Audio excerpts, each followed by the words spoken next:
ఏదైతే ప్రభుత్వం రాష్ట్ర ప్రభుత్వం HILT Hyderabad industrial land transformation ఏదైతే తీసుకొచ్చారో ఈ యొక్క జియోని భారతీయ జనతా పార్టీ వ్యతిరేకిస్తూ దీనివల్ల అనేక మందికి ఈరోజు నష్టం జరిగేటటువంటి అవకాశాలు ఉన్నాయి.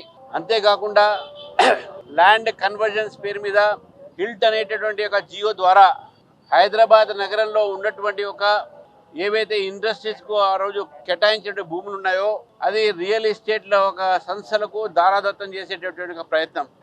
దాదాపు 9,000 ఎకరాల పైగా ఈరోజు ఒక రియల్ ఎస్టేట్ కింద మార్చి లక్షలాది కోట్లాది రూపాయలు ఈరోజు ప్రభుత్వము అందులో కుంభకోణం జరిగేటటువంటి ఒక అవకాశాన్ని ఇవ్వడం జరుగుతూ ఉంది.